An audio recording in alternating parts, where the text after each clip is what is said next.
So new episode of Daredevil just got released, and I know what you're thinking. What are your thoughts? And that's what everyone's asking. Well, I'm so glad you asked. First things first, I think this episode was very slow in the aspect of fighting. You didn't really get any action sort of scenes, but I think that was okay. I think this is a nice little intermediate episode, getting some more character development and a lot of flashbacks as well. We saw a lot of flashbacks during this. But the main thing I got from this episode was it really made me just miss the interactions between Matt and Foggy that we got in season 1 and season 2. We didn't get that as much in season 3 the entire time Matt Murdock's pretending to be dead, but in those 2 seasons, Matt Murdock and Foggy Nelson working together, becoming lawyers and doing different cases and working off each other, showing how well they work together was so interesting and so essential to the plot of their characters.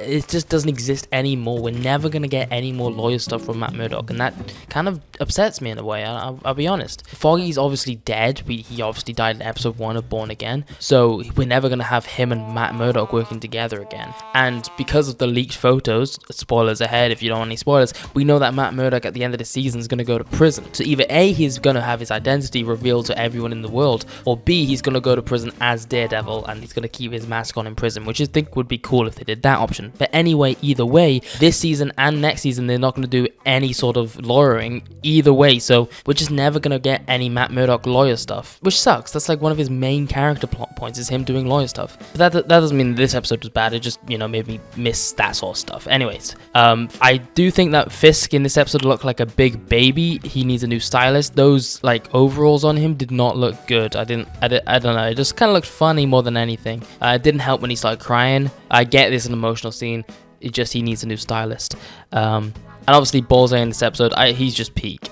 We need to get more Bullseye in this entire show. He needs to be the main character. I like the way that he's opened himself up to this religion like Matt Murdock did, but instead of seeing it as something that he can look towards to try and see where he should be going and make himself a better person, he's seeing it as a way to make himself do the right but by the wrong things. It's like a scale. He's always comparing it to this scale, which we see Matt Murdock also has a scale, because that's the whole thing of lawyers, is this scale. But Bullseye ideology of this scale is, I kill this bad person, I kill this good person, it equals out, I can go to heaven, which obviously is not the case. That's not how it works.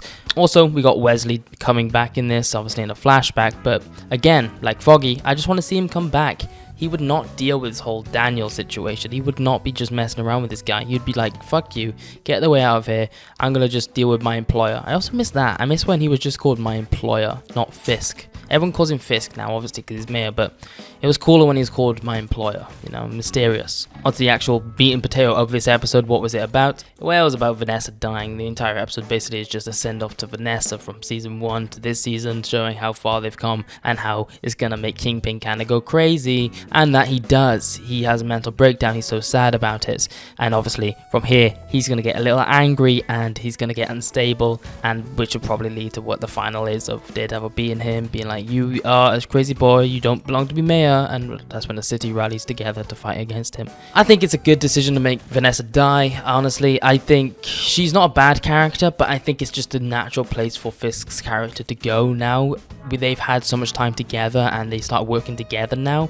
It's time for her to die and make Fisk go crazy and go just total villain mode, not trying to be the mayor of the city. But overall, not a bad episode. I think it's not the best of this season, but like I said, it was very just dialogue heavy, getting the story along and sending off Vanessa kind of episode. It's crazy that we haven't had any sort of Jessica Jones in this TV show yet. Even seeing that she was so heavy in the trailers, like she was very much pushed in every single trailer that they released. And obviously we know from leaks, yet again, spoilers ahead, that the Defenders are coming back in the next season, so obviously they're going to be quite heavy into that season because every single leak we've seen is them four together. So it's interesting that we haven't even seen her yet. Maybe she'll just be there for the last 2 episodes. Crazy. But yeah, I think overall, not a bad episode, not the best, but a mediocre one. Subscribe.